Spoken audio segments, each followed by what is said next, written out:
Hey everyone, and welcome back to Hoffman Engineering. Today we are taking a look at the Crafit 3D printer cabinet. This cabinet is perfectly designed to fully enclose your 3D printer, with features such as the integrated filament holders, lights, thermometer and hygrometer, and even a built-in exhaust fan for ventilation. In this review, I'll put the Crafit 3D printer cabinet to the test, checking for printer compatibility, test out all of its features, and even compare it to my own DIY cabinet solutions. So, is the Crafit 3D printer cabinet worthy of being in your home or shop? Let's find out. Before we begin, this 3D printer cabinet was provided for me to review by Crafit. As with all of my reviews, they aren't paying me for this review, and everything I say is my own honest opinion after using this cabinet for the last month.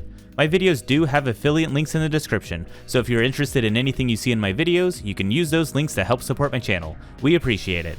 Now let's get into it. The Crafit 3D printer cabinet is a standalone cabinet with outer dimensions of 23.6 inches by 23.2 inches by 68.9 inches. It is constructed of a steel frame, wood panels, and clear acrylic panels and doors. The cabinet has three sections: an open metal storage area at the bottom, the fully enclosed middle section for your 3D printer, and an enclosed filament storage area at the top. The star of the show is the main printer area. It's designed to accommodate 3D printers with dimensions up to 22 inches deep, 21.6 inches wide, and 28.7 inches tall.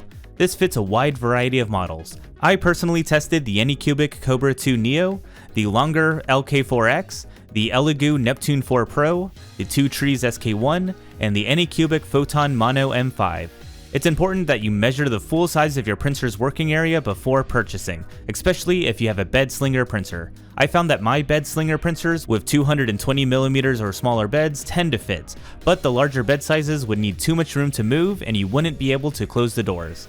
The beds of my Anycubic Cobra 3, Creality Ender 3 V3 Plus, and Artillery Sidewinder X3 Plus needed too much room to be able to operate inside of the cabinet with the door shut. And speaking of doors, the front consists of two doors that swing open 180 degrees. They have magnets at the top and bottom to keep them closed. The doors are made with 4mm acrylic, and the acrylic sides are 1.5mm thick. If your printer is able to fit, then it'll be basked in light from overhead and behind, illuminating the printer from all angles. The control panel at the top contains a built-in thermometer and hygrometer, allowing you to see the temperature and humidity levels at a glance.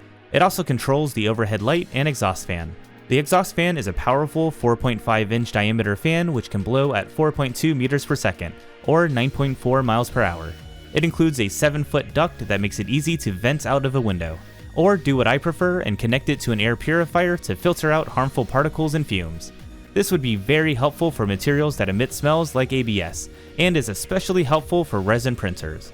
Resin produces a lot of fumes, and the built-in ventilation can help mitigate that. If you want to see what air purifier I was using, you can see my full review of the Laserpecker air purifier here. There's also a 3-plug power strip on the inside. One will be used for the control panel, which powers the lights and fan, so the remaining two are convenient for powering your printer and an accessory like a Raspberry Pi. Moving up, we see the dedicated filament storage area, also behind magnetic closing doors. Here we see spool holders for up to 8 rolls of filaments. This is a good time to say that all of the filament used in this review is provided by Sunlu. If you are in the market for high-quality 3D printer filament, then check out Sunlu. They have a variety of materials and colors to suit whatever project you are looking for. Thank you, Sunlu. There are 2 holes for filament pass-through from the top section into the main printing chamber. This allows for the 4 inner spool holders to actually be functional and to hold your filament while printing. You could also move 2 of the holders onto the roof of the printer section to hang 4 spools directly above your 3D printer for easier access. Down at the bottom is a metal wire shelf for additional storage, handy for keeping tools nearby. The Crafit 3D printer cabinet arrives in a single flat pack box and requires assembly. The instructions say it'll take about 90 minutes to assemble, and that was about right for me. All screws and tools are numbered, and the instructions clearly call out which number bag to use for each step. I found the assembly mostly a smooth experience. The only hiccup I had was inserting one of the bottom sections. The paint made the material too thick, and I needed some gentle persuasion to fit it in. The only other problem was removing the plastic on the doors. Instead of a relaxing peel, the plastic was stuck inside of the frame and ripped at the edges, so you'll need to go around with a knife to clean it up afterwards. But once assembled, you can use the adjustable feet to level the cabinet, and you are ready to print. So let's see how the Crafit 3D printer cabinet is to use. The first thing I noticed was the noise reduction. With the doors closed, I found about an 8 to 10 decibel reduction of noise while the printer is printing. While it doesn't make it silent, that reduction does take the edge off the noise, especially the harsher sounds of any cooling fans while printing at high speeds. Crafit's advertising claims a 20 to 30 decibel drop, which is not even close. But a 10 decibel drop is still significant if you are in the same room as the printer. Another consideration for high-speed printing is vibrations. The Crafit 3D printer cabinet was sturdy, even when printing fast. You'll notice a bit of wobble, especially with the thinner acrylic side panels, but the vibrations don't cause any noise, and it's certainly sturdier than many desks that I've kept printers on. The enclosure helps to prevent drafts and keep a consistent interior temperature. After about 4 hours of printing, the thermometer read 87 degrees.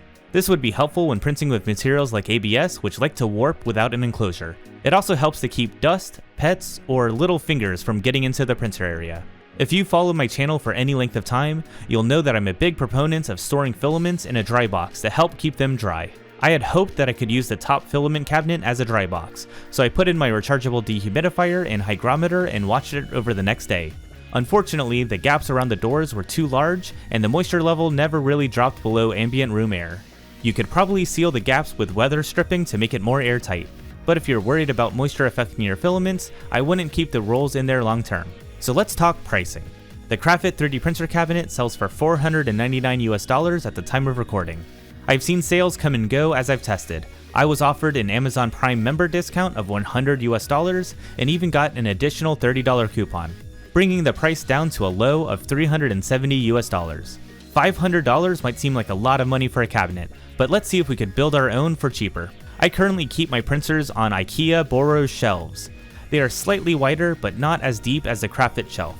So $95 for the shelf, and then we'll need to enclose it with acrylic. At my local hardware store, the thinnest acrylic panels I could find were 3/22 of an inch thick, and to enclose the top two sections, I'd need 6,400 square inches of acrylic.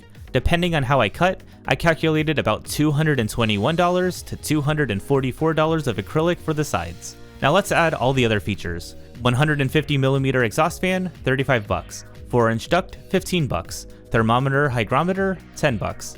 LED lights, $10. Power strip, $10. All the other door hardware like pulls, magnets, and metal plates, $15. Adding it all up, I'm looking at $411 to $435 for the parts alone, and then the time needed to design and build it all.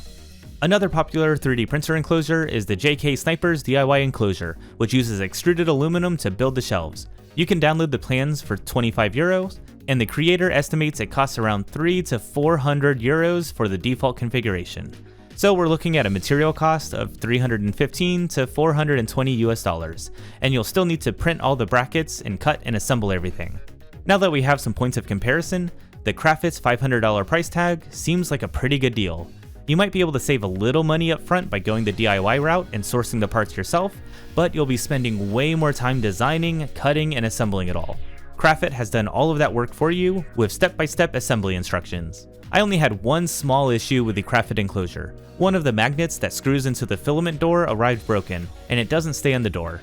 An easy fix was some super glue, but it was the only broken piece that I found. I'm also not entirely sure of the usefulness of the moisture sensor. It measures the moisture level inside of the enclosure section, not the filament section, where you'd want it to be the driest.